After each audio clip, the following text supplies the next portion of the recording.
And I want to ask you something. Yep. Before you get into it, I want to ask you a question. Right. Are you taking into consideration in some of your picks the non-live audience? Meaning, do you feel the same way that in basketball, or in football, you've got the sixth man, right, or the whatever it is. Mm-hmm. You have the extra man, right, and that's the live audience. Yes. Do you feel that some fighters perform better and get a boost as opposed to some fighters maybe feeling pressure? Have you taken that into consideration in this environment? Meaning, did you see something in UFC 249 that led you to believe that someone performed better or someone didn't perform as well because there was an energy issue or a distraction issue? Well, I've thought about it, but I don't think we have a big enough sample size of fighters fighting without crowds to really say for sure. I mean, you can make the argument that maybe, the lethargy that we saw from Tony, or what could have been defined as lethargy from what we saw from Tony Ferguson. Right. Maybe that was because he didn't have a crowd, and Tony would be the type of guy who would seemingly get something from that because that's how he's wired. You could make that argument. I don't know that that's 100% true, but we'd have to see him come back and fight in front of a live crowd, fight that same guy and look different. Then maybe that would add some validity to it. So I have thought about it. Do you think the Gaethje fight warrants a rematch?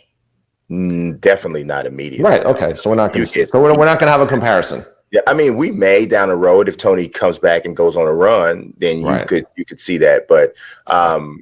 It is what it is. The one fight I did think about it with UFC 249 was with Greg Hardy, because Greg Hardy is the quintessential villain. I mean, every arena he goes, he gets booed.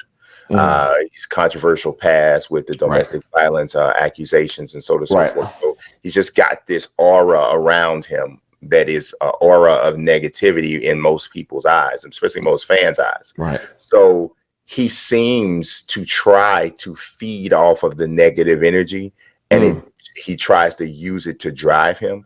So I did wonder, as I was previewing that fight, whether or not he would miss having that, or if he would. Yeah, good point. Maybe he missed being booed. Maybe he missed being booed. Or the other thing of it is, a lot of people act like they don't mind being booed, but in their heart, they do. They care about it. They'll tell you out of their mouth, "Oh, I relish this."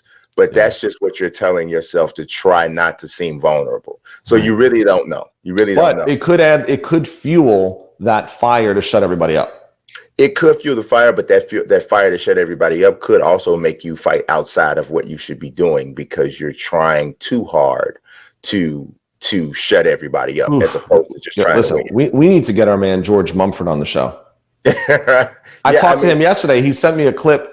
We're totally digressing, but he was in The Last Dance. Yes. Quick little. George Mumford wrote a book called The Mindful Athlete. Back in the 90s, he was the mindfulness coach brought in by Phil Jackson for the Chicago Bulls. He worked with Michael Jordan, Scottie Pippen, Dennis Rodman, the whole group. He was part of The Last Dance documentary. In being there, footage of him, etc. He then went on to work with Kobe Bryant, Shaquille O'Neal, and the Lakers for many years and many championships. Anyway, whenever we have these conversations, he's worked with some of my fighters.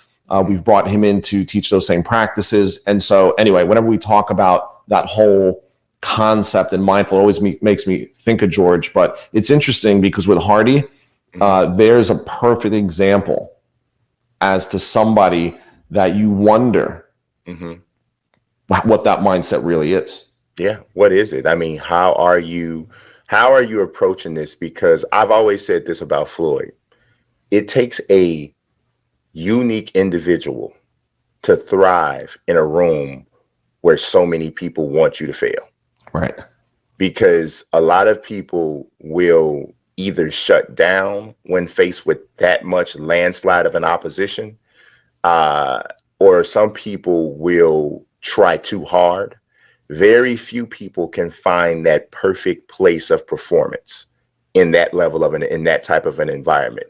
And so all these people that run around and say they want to be Floyd, you want Floyd's money, you want Floyd's clout, but can you deal with what it takes to be Floyd? The mental strength and the mindset is something that it's really never taught. You know what? That's a great topic. Another show. Yeah. It's something, and I think it's Floyd's something. mindset. Yeah, I think it's something that the younger fighters who seek to emulate him aren't really understanding. Right. What it takes. They're just focused on the shell. Yeah, they are. And the first time they tweet something or say something controversial, and then everybody comes at them, then they realize, oh, I don't like this part. Right. Not to mention, Floyd had heart Yeah. and a heck of a chin.